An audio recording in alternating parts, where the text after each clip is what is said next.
여러분 안녕하십니까? 채널 K 뉴스입니다. 2017년 한국 정치에 있어서는 가히 격동의 한 해라 해도 과언이 아닐 겁니다. 현 대통령 탄핵의 조기 대선으로 문재인 대통령을 국민의 힘으로 뽑았습니다. 세계 속의 한국 정치도 힘차게 돌아갔습니다.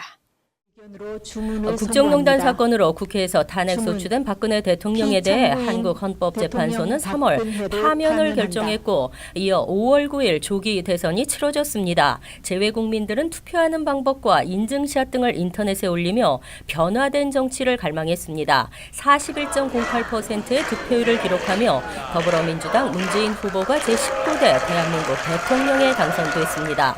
재외선거인 투표에서는 역대 최고인 75.3%의 투표율을 기록했습니다. 재외 국민들은 대한민국의 새로운 대통령의 탄생을 축하하고 대한민국의 미래를 이끄는 통합의 대통령이 되기를 기대했습니다. 취임 후 첫 해외 순방으로 미국을 방문한 문재인 대통령은 장진호 전투 기념비를 찾아 헌화하는 것으로 방미 공식 일정을 시작했습니다.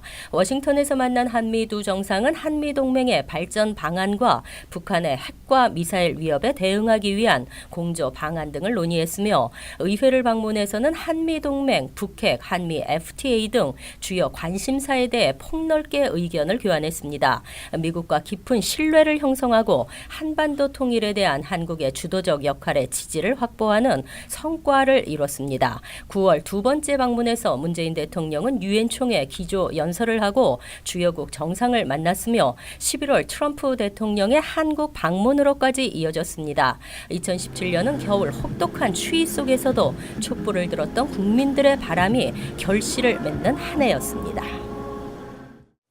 2017년 시작과 함께 취임한 도널드 트럼프 대통령은 이민자의 나라 미국을 반이민 국가로 바꿔놓았습니다. 반이민 행정명령을 통해 이슬람국가 국민들의 미국 입국을 막고 비자 발급과 입국 심사를 강화해 이민자들의 미국 입국을 어렵게 했습니다. 보도에 전상희 기자입니다. 2017년 1월 20일 미국의 제45대 대통령에 취임한 도널드 트럼프 대통령. 정치 경력이 없는 부동산 재벌 출신으로 거친 막말을 쏟아내는 트럼프 대통령의 당선 원동력은 미국 백인 사회에 쌓였던 기득권에 대한 분노의 표출이었습니다. 취임 1년이 지난 오늘 트럼프 대통령이 말한 미국 우선주의는 세계의 혐오를 받고 있지만 미국 안에서만큼은 긍정적인 평가를 받고 있습니다. 트럼프 대통령은 취임과 함께 초강경 반이민 정책들을 쏟아냈습니다. 법원에 의해 제동이 걸리기는 했지만 이슬람 국적자의 미국 입국과 비자 발급을 금지하는 행정명령이 내려지고 외국인들의 입국 심사를 강화하고 비자 발급을 제한하는 등 이민자 사회를 공포에 떨게 했습니다. 불법 이민자들의 추방도 증가했습니다. 뉴욕과 LA 등 주요 도시들은 연방정부의 불법 체류자 단속 정책을 거부하는 불법 체류자 보호 도시를 선언했지만 트럼프 행정부는 연방 지원금 중단으로 압박하고 있습니다. 2017 회계년도에 이루어진 이민자 체포는 총 14만 3천여 건으로 2016 회계년도보다 3만 3천여 건 증가했으며 추방은 22만 6천여 건을 기록했습니다. 채널 K 뉴스 전상입니다. 다카 폐지가 발표되면서 이민자 사회는 혼란에 빠졌습니다. 80만 명의 청년들이 위기에 처했고 각계각층에서 우려의 목소리를 높였지만 공연불이 됐습니다. 이들을 구제할 수 있는 법안 마련은 끝내 이루어지지 못한 채 해를 넘기게 됐습니다. 9월 5일 트럼프 정부는 불법 체류 청년의 추방을 유예하는 다카 프로그램의 공식 폐지를 밝혔습니다. 2012년 오바마 대통령의 행정명령으로 시행된 다카 프로그램이 5년 만에 막을 내리면서 80만 명의 청년들이 위기에 처했습니다. 드리머들의 다카 신규 접수는 이날부터 전격 중단됐으며 새로운 추방 유예와 워크퍼밋을 신청할 수 없게 됐습니다. 다만 프로그램 폐지에 따른 혼선을 막고 의회가 입법 조치를 할 수 있도록 6개월의 유예 기간을 주었습니다. 2018년 3월 5일까지 연장 신청은 허용되지만 그 후 단계별로 시한 만료되다가 2020년 결국 폐지됩니다. 2018년 한 해 동안 20만 명이 만료되고 2019년에는 32만 명이 수혜 자격을 상실합니다. 한인 사회는 다카 폐지 결정에 트럼프 행정부에 실망을 표하며 철회를 촉구했습니다. 애플과 구글, 페이스북 등 실리콘밸리 등 최고 경영자들도 집단 반기 흉기를 들며 강력히 비난했습니다. 오바마 대통령도 다카 폐지는 잘못되고 잔인한 것이라고 말했습니다. 미국 진보센터 보고서는 다카 폐지로 다카 수혜자들이 모두 추방된다면 앞으로 10년간의 GDP 감소는 4,330억 달러에 달한다고 밝혔습니다. 트럼프 대통령은 연방의회가 나서 드리머들에 대한 법적인 해결책을 마련할 것을 요청했습니다. 하지만 드리머 보호 법안은 끝내 올해 안 처리를 이루지 못하고 결국 해를 넘기게 됐습니다. 트럼프 대통령과 공화당 상원 의원들은 드리머를 구제 조건으로 이민 단속 강화에만 초점을 맞추고 있습니다. 한편 우체국의 배달 지원으로 갱신 신청이 거부된 4천여 명은 구제됐습니다. 뉴욕 한인회관에 한인들의 이민 역사를 기록해놓은 이민사 박물관이 개관했습니다. 전시관 확대를 위한 추가 재원을 마련하기 위한 모금이 계속 진행되고 있는데요. 10월에는 평화의 소녀상이 세워지기도 했습니다. 지한샘 기자입니다. 지난 3월 1일 뉴욕 한인 이민사 박물관 목화가 개관식을 갖고 한인 사회의 모습을 드러냈습니다. 셋. 자, 모두 큰 박수로 축하해 주시기 바랍니다. 이민사 박물관은 뉴욕 한인의 김민선 회장이 취임 초기부터 추진해온 사업으로 150만 달러의 예산을 들여 뉴욕 한인회관 6층 강당이 있던 공간을 박물관으로 탈바꿈하는 프로젝트입니다. 이민사 박물관은 지난 10월 이민사 박물관 내에 위안부 관을 조성하고 미 동부 지역 최초로 평화의 소녀상을 설치해 다시 한번 주목을 받았습니다. 한인회관에 설치된 평화의 소녀상은 광화문 일본 대사관 앞에 설치된 것과 동일한 동상으로 조각가 김석영, 김은성 부부가 직접 제작했으며 특별히 이동이 가능하게 제작돼 앞으로 순회 전시도 계획하고 있습니다. 뉴욕 한인회는 이민사 박물관이 올바른 역사관과 정체성을 심어줄 수 있는 공간이 될 수 있도록 할 계획으로 이민 역사 유물을 배치하고 테마별 전시장 조성을 위한 기금 모금을 진행하고 있습니다. 채널 K 뉴스 지한샘입니다. 지난 11월 치러진 본선거, 뉴저지에서 출마한 한인 정치인들이 대거 당선됐습니다. 뉴저지 정치 1번지 저지시리에서 윤여태 의원은 압도적인 1위로 당선됐으며 잉그루드 클립스, 글로리아 오, 포트리 폴륜 시 의원은 선거에서 승리했습니다. 전상희 기자가 전해드립니다. 저지시티 윤여태, 잉글루드 클립스, 글로리아 오, 포틀리 폴윤, 해링턴 팍 준정. 지난 11월 치러진 선거에서 시의원에 당선된 한인들입니다. 뉴저지 정치 1번지 저지3에서 재선에 도전한 윤 의원은 60%의 득표율로 압도적 표차의 1위로 당선됐습니다. 포틀리 폴윤 후보도 시의원 도전 2번 만에 승리했으며 해링턴 팍에서 무소속으로 도전한 준정 후보도 당선됐습니다. 오라델에서 출마한 미리암 유 후보는 아쉽게 패배했습니다. 교육위원 선거도 좋은 결과를 냈습니다. 치열한 접전을 펼쳤던 팰리세이즈 팍의 경우 스테파니 장, 우윤구, 제프리 우가 당선의 기쁨을 누렸습니다. 포틀리 엘리사 조, 잉글루드 클립스 캐서린 강, 유진 장, 필립 최, 클러스터 권성희, 크레스킬 존 박, 리버데일 데이빗 문 후보도 교육위원 선거에서 승리했습니다. 아쉬움도 있었습니다. 39 선거구에서 한인 최초 주 하원 의원에 도전했던 제니정 후보는 2천여 표 차이로 아쉽게 패배했습니다. 뉴저지주는 이번 선거에서 4명의 한인 시의원과 10명의 교육위원을 배출했습니다. 채널 K 뉴스 전상입니다. 성실한 이민 생활로 긍정적 이미지를 심고 한인의 위상을 쌓아 올리던 한인 사회의 비수가 날아들었습니다. 직설적이고 단호한 한마디, 나는 한인을 싫어한다. 그것도 유명하다는 학교, 교실에서 교사가 던진 말에 한인 사회가 분노했습니다. 아시안을 비하하는 인종 차별 사건도 벌어졌습니다. 뉴저지 버겐 아카데미에서 발생한 인종차별 사건으로 한인 사회가 분노했습니다. 학기 초 스페인어 교사가 한인 학생들에게 한국인을 싫어한다는 I hate Korean이라고 말한 것이 알려지면서 뉴저지 한인회를 중심으로 한인 단체들이 즉각 항의에 나섰고 해당 교사 처벌과 학교 측에 공식 사과를 요구했습니다. 온라인과 오프라인에서 서명 운동이 전개되는 등 한인 사회 전체가 사태 해결에 함께했습니다. 버겐 아카데미를 관할하는 버겐 카운티 테크니컬 스쿨 학군 교육위원회는 12월 13일 해당 교사를 교직에서 제외시키고 타 학군으로 전출 조치를 했지만 한인들은 인종차별 행위에 대한 인정과 재발 방지 등의 요구사항을 학군 측에 보내고 답을 기다리고 있습니다. 지난 15일에는 플러싱에서 한국인과 중국인 등 아시안을 비하하는 낙서가 발견돼 한인 사회가 충격을 받았습니다. 낙서가 발견된 머레이 힐역 주변이 먹자 골목으로 불리는 한인 상권에 형성되어 있는 대표적인 한인타운입니다. 뉴욕 한인 학부모협회와 먹자 골목 상인 번영회 등 지역 한인들은 기자회견을 통해 사태 해결을 촉구했으며 MTA는 재발 방지를 위한 감시 카메라를 설치했고 나아가 $860만 규모로 역사를 재단장한다는 계획을 발표했습니다. 채널K 뉴스 지한샘입니다. 다음 소식입니다. 미국의 절반에 가까운 지역이 한파로 떨고 있습니다. 곳곳에서 사상 최저 기온이 기록되고 있는데요. 기상청은 새해맞이 행사에 저체온증과 동상에 주의하라고 당부했습니다.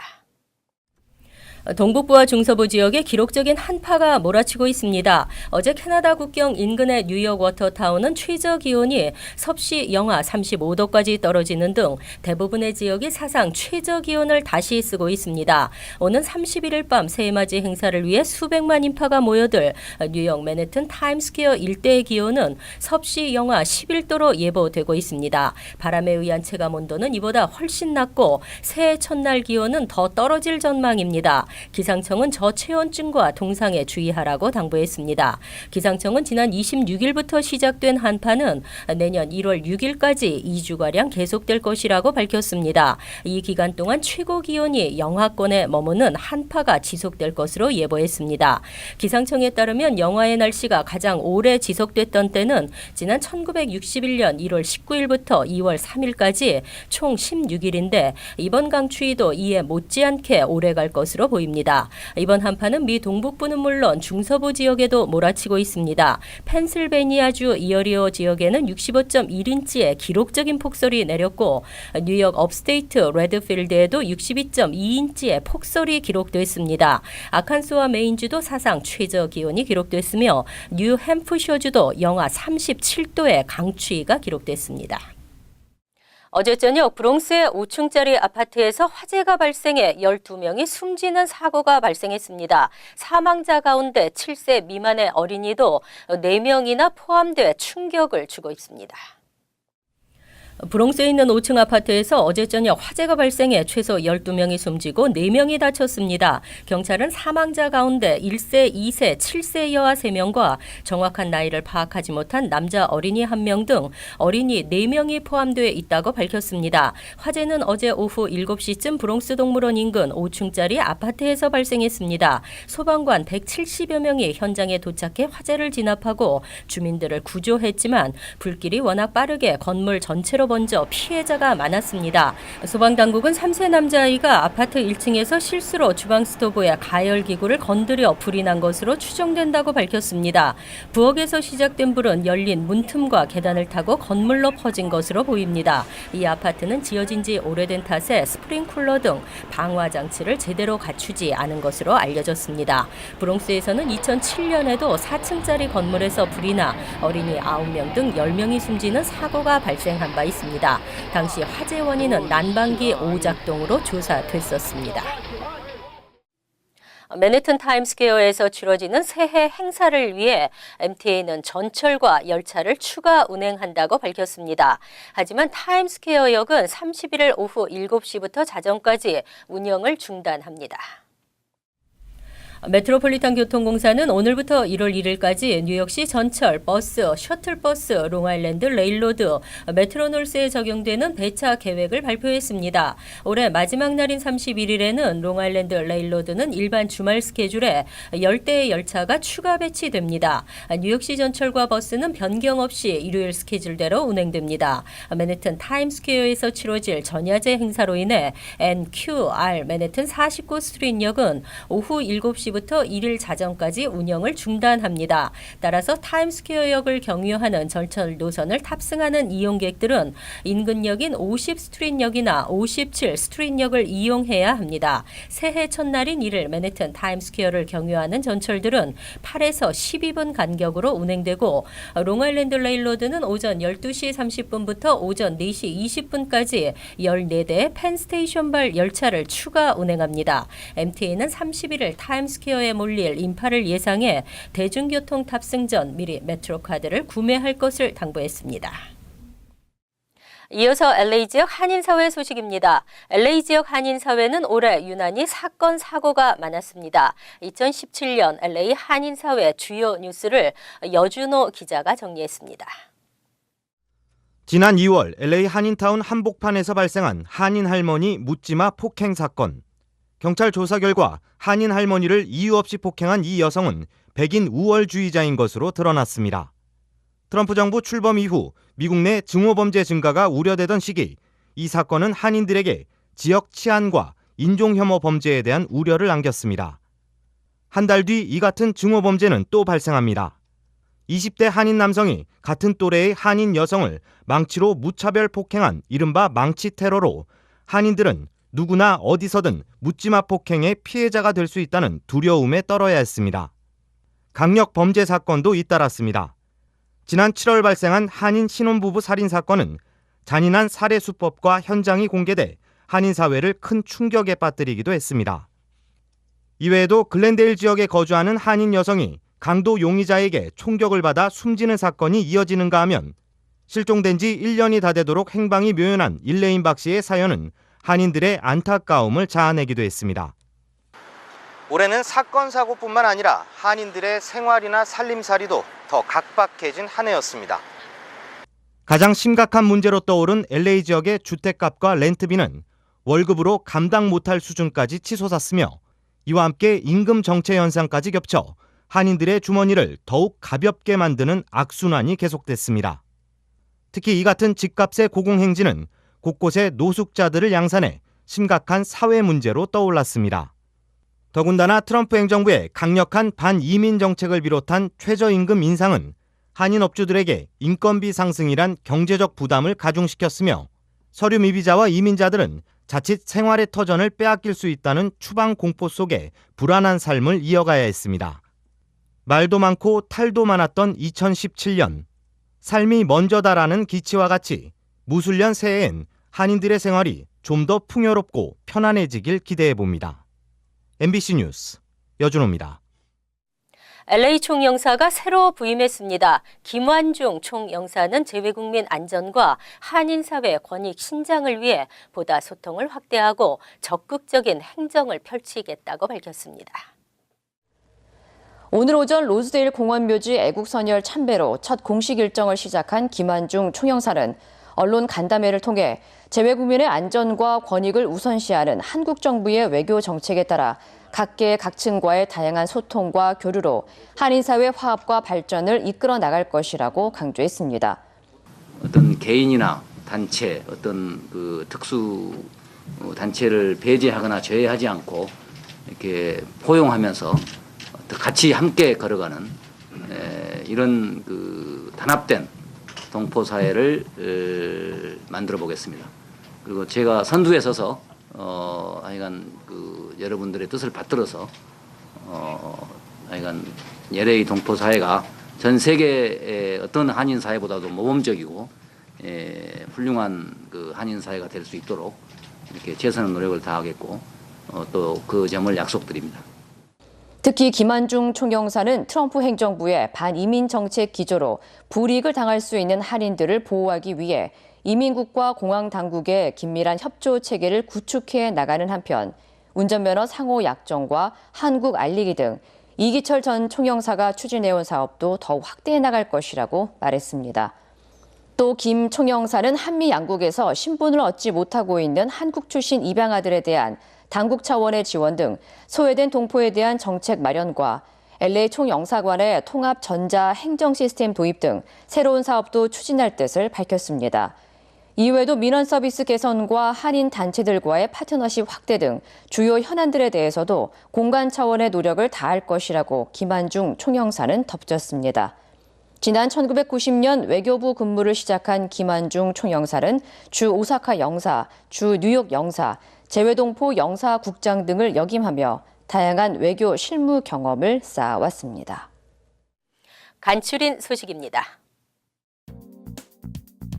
구형 아이폰의 성능을 저하시켰다는 사실을 인정한 애플이 배터리 교체 비용의 일부를 지원해 주겠다는 성명을 발표했습니다. 하지만 애플은 사과하면서도 절대 제품의 수명을 의도적으로 단축시키거나 사용자 환경을 저하시켜 고객의 기기 교체를 유도하지 않았다고 밝혔습니다. 2018년 1월 말부터 12월까지 아이폰 6 이상 제품을 사용하는 고객 중 보증 기간이 만료된 경우 배터리를 $29에 교체할 수 있습니다.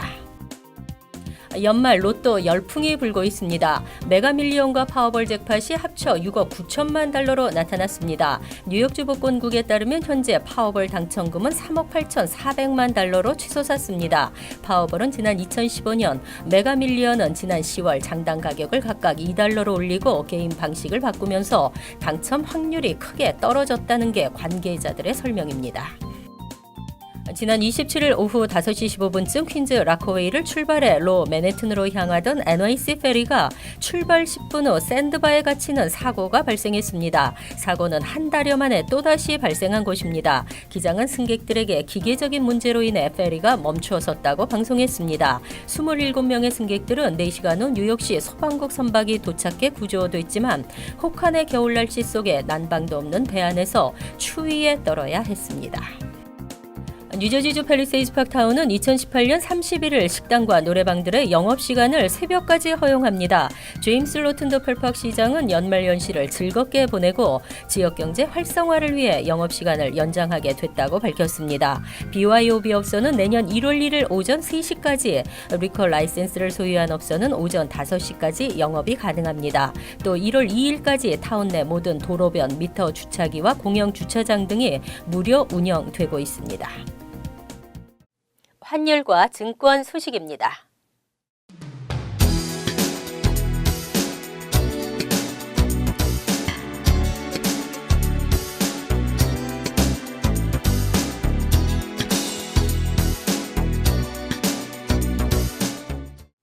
이어서 날씨입니다. 토요일은 흐리고 강추위가 이어지는 가운데 1인치 안팎의 눈이 내리겠습니다. 낮 최고 기온은 27도, 섭씨 영하 3도, 밤 최저 기온은 16도, 섭씨 영하 9도로 예상됩니다. 일요일은 대체로 맑겠지만 매서운 추위가 이어집니다. 새해 첫날 월요일은 맑은 날씨이지만 바람이 불면서 더 춥게 느껴지겠습니다. 이상으로 채널K 뉴스를 마칩니다. 채널K와 함께 한 해 잘 마무리하시고 새해 복 많이 받으십시오.